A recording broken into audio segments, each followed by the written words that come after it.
அரஹர நம பார்வதி பதகே அரஹர மகாதேவா. தென்னாருடைய சிவனே போற்றி, எந்நாட்டவர்க்கும் இறைவா போற்றி. வெற்றிவேல் முருகனுக்கு அரூஹரா, ஞானவேல் முருகனுக்கு அரூஹரா. ஏறுமையில் ஏறிவிலை யாடுமுகம் ஒன்று, ஈசனுடன் ஞானமொழி பேசுமுகம் ஒன்று. கூறும் அடியார்கள் குறைதித்த முகம் ஒன்று, குண்டுருக வேல்வாங்கி நின்ற முகம் ஒன்று. மாறுபடு சூரரை வதைத்த முகம் ஒன்று, வள்ளிகை மனம் புணர வந்த முகம் ஒன்று. ஆறுமுகம் ஆன பொருள் நீருள வேண்டும், ஆதி அருணாச்சலம் அமர்ந்த பெருமானே. கொல்லிமலை சரவண சிவம். அன்பு டிவி என்பர்களுக்கு அன்பான வணக்கங்கள். 2026 ஆங்கில புத்தாண்டு பலன்கள். மிதுன ராசி. மிதுன ராசிக்கு குரு பகவான் 1ஆம் இடத்திலையும், சனி பகவான் 10ஆம் இடத்தில் தொழில் ஸ்தானத்திலும், ராகு பகவான் பாக்கியஸ்தானமான 9வது இடத்திலும், கேது பகவான் 3ஆம் இடத்திலும் இருக்காங்க. இந்த 2026 பொது பலன்களானது மிதுன ராசிக்கு எப்படி இருக்குது அப்படிங்கிறத பார்க்கலாம். பொதுவாக மிதுன ராசிகள் பொறுத்தவரை அதில் என்னென்ன நட்சத்திரங்கள் வருது அப்படின்னு பார்த்தீங்கன்னா, மிதுன ராசிக்கு மிருகசீரிடம், திருவாதிரை, புனர்பூசம் இதெல்லாம் மிதுன ராசிக்கான நட்சத்திரங்கள். மிதுன ராசி நேயர்களே, இந்த ஆண்டையை பொறுத்தவரை ஒரு கலவை ஆண்டாக தான் இருக்கும். எல்லாம் கலந்த ஒரு ஆண்டாக தானே, கலவையானா எல்லாம் கலந்த ஒரு ஆண்டாக இருக்கும்.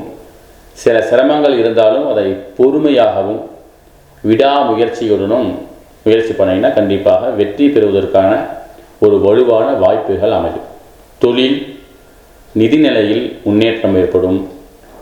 ஆன்மீக ரீதியாகவும் வளர்ச்சி அடைய முடியும். எந்த ஒரு விஷயத்திலும் பல முறை சிந்தித்து செயல்படுவது நல்லது.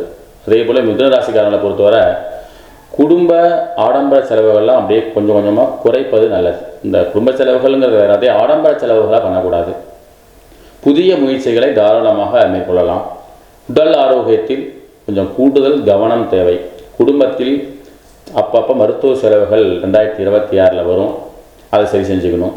அதே போல் உற்றார் உடல்நலத்தை பொறுத்தவரை மிதுனராசி என்பர்கள் விட்டு கொடுத்து போக வேண்டும். அன்றாட பணிகளை காலம் தாழ்த்தாமல் அப்பவே செஞ்சு முடிக்கணும். அதே போல் வீண் கோபத்தை கண்டிப்பாக குறைத்து கொள்ளணும். மிதுனராசிக்காரங்க கோபத்தை குறைத்து கோபப்படாமல் இருந்தீங்க அப்படின்னா கண்டிப்பாக மிதுனராசி அன்பர்களுக்கு அந்த கோபம்தான் பிரச்சனையே. கோபத்தை குறைத்தீங்கன்னா நன்மை கண்டிப்பாக உண்டாகும். அடுத்தவரை நம்பி எந்த ஒரு வாக்குறுதியும் தரக்கூடாது. நிதிநிலை பொருளாதாரத்தை பொறுத்தவரை இந்த ஆண்டு கொஞ்சம் சிறப்பாக இருக்கும்.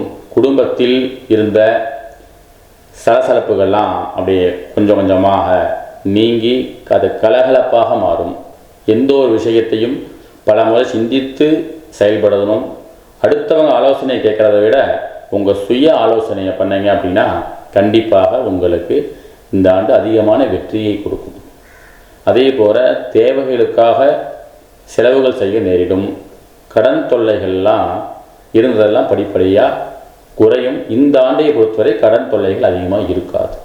அதே போல் இந்த மிதுனராசி என்பர்கள் 2026 பொறுத்தவரை பல புத்திசாலித்தனமான புதுமையான ஒரு செயலெல்லாம் துணிந்து செய்தால் கண்டிப்பாக அது லாபகரமாக இருக்கும். சொந்த வீடு வாங்கும் யோகம் உண்டு. அதே போல் வாடகை வீட்டில் இருந்தீங்கன்னா வேறு இடத்துக்கு மாற்றி, அதாவது ஒரு சின்னதாக ஒரு வாடகை வீட்டில் இருக்கோம் அப்படின்னா ஒரு பெரிய வாடகை வீடு, பெரிய இடத்துக்காக போக முடியும்.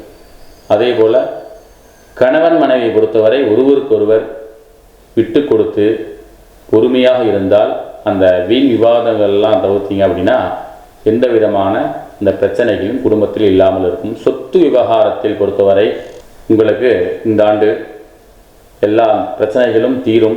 கடன் பிரச்சனைகள்லாம் தீரும். சொத்து பிரச்சனைகள்லாம் இருந்தது அப்படின்னா உங்களுக்கு சாதகமான ஒரு வழி வரும்.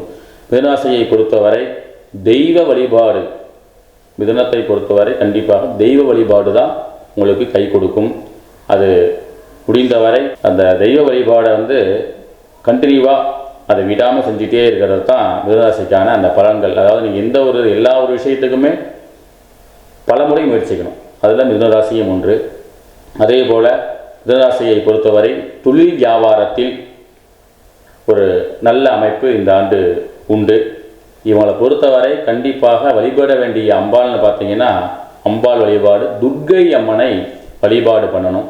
வழிபாடு பண்ண கண்டிப்பாக வெற்றி குவியும் ஆண்டாக 2026 அமையும். வெள்ளிக்கிழமையான கண்டிப்பாக ஒரு அம்மன் வழிபாடு, அதுவும் குறிப்பாக துர்க்கை அம்மன் வழிபாடு, அதையும் ராகு காலத்தில் 10:30 மணியிலிருந்து 12 மணி வரை உண்டான அந்த ராகு காலத்தில் துர்க்கை அம்மன் வழிபாடு செய்வது கண்டிப்பாக தைரியம் கொடுத்து உங்களை இன்னலிலிருந்து காப்பாற்றும்.